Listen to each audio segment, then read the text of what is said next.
Hi, buckaroos. Scamp walker time again. Yeah, I'm trying to slide one by you once more.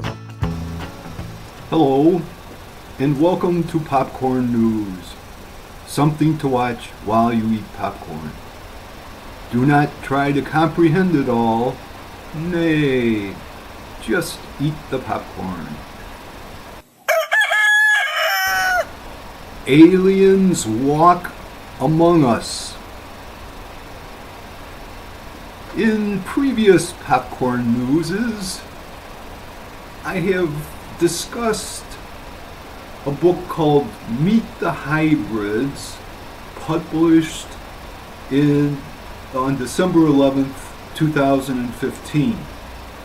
That book seems to be a response to a book published 3 months earlier in September 2015, Walking Among Us, the Alien Plan to Control Humanity by Dr. David Jacobs.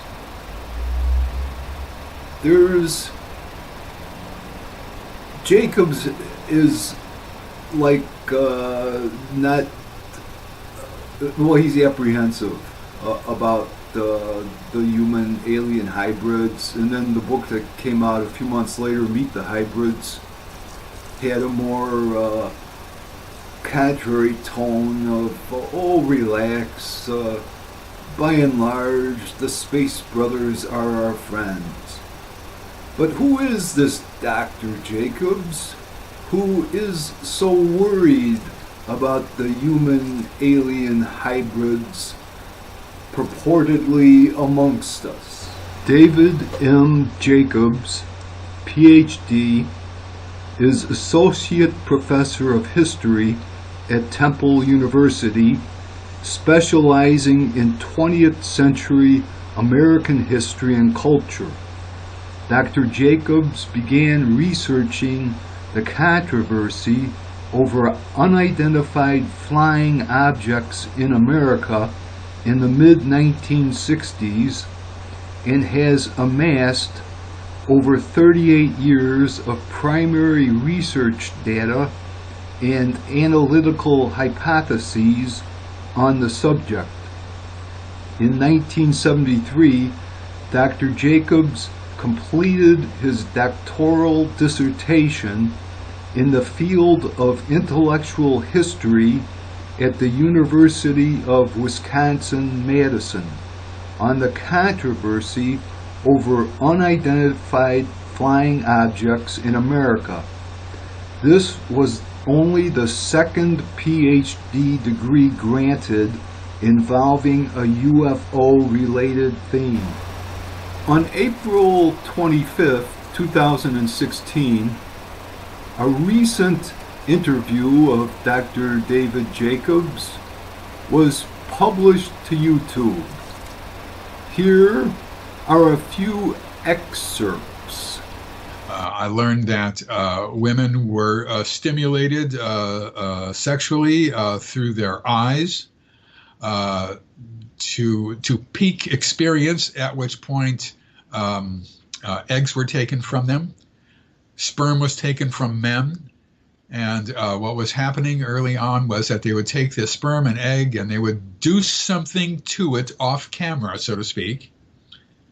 And then the next time the person is abducted, a zygote would be placed inside of them, the woman. And then after about 3 months of gestation, maybe less than that, it's removed. That was what Bud Hawkins called a hybrid. And so early on, we understood that there were hybrids who were a combination of human and alien. Now, when I take a look at the subject, it's all about hybrids. And the phenomenon, they are abducting people for two reasons. Number one, to help them make hybrids. And number two, to help them deal with hybrids. And so that's sort of what my new book is about.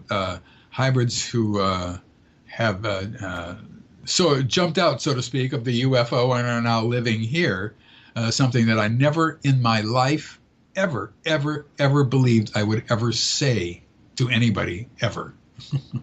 But the evidence has forced me into that conclusion, unfortunately.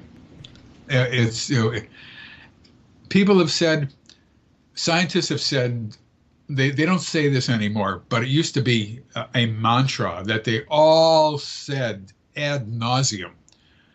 Well, space is big. Space is big. It's large out there. It's pretty. There's a lot of distance between places, even at the speed of light. If you were to travel even at the speed of light, which is not possible because you just turn into pure energy, but even approaching the speed of light or whatever, you can't get here from there because it's just too far away. You'd have to live to be 10 million years old, for a planet 10 million miles away or whatever it is. So therefore they can't get here from there. They don't say that anymore because now there's wormholes and there's all sorts of other ways that they might be able to approach here, and there's multiverses and maybe, there's all sorts of different theories now how one can get from one place to another place in the universe. So that part has died down. Here's an oddity. Hillary Clinton has said that she would open up the classified documents relating to UFOs and let everything come out. Now, if she decides that to do that, that's fine, that's good, okay, that's great.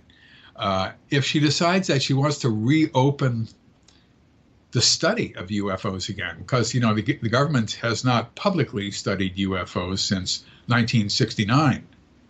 That's a long time ago, by my recollecting.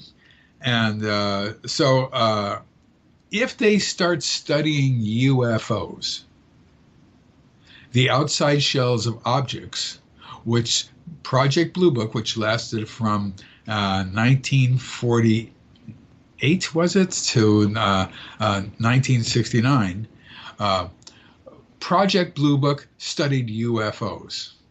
They did not study abductions, not a chance. They didn't do anything with abductions. But abductions are critically important. UFOs are the outside shells of objects.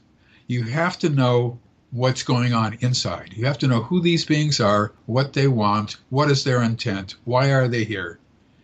Looking at the outside shells of objects is not going to do that for you. We had your husband, President Clinton, on this show. He said, I asked him about UFOs in Area 51, and if he looked in, because if I was president, that's the first thing I do. I go right into those files and see what was going on. Right. And he said that he did do that. Yes. And that he didn't find anything.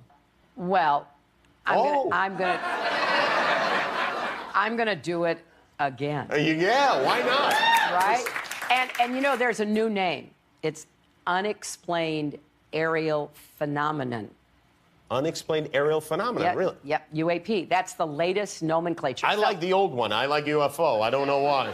Well, I think we can use them interchangeably, but I would like us to go into those files and hopefully make as much of that public as possible. If there's nothing there, let's tell people there's nothing there. What if there is something there? Well, if there is something there, unless it's a threat to national security, I think we ought to share it with the public. Well, so what does it mean? What's the answer? I am still pondering this, and it's kind of up in the air. I don't know. But here is a clue to one possibility. I've seen them too. You have? Sometimes the world of the dead gets mixed up with the world of the living. Sooner or later, she'll see them. Then everything will be different.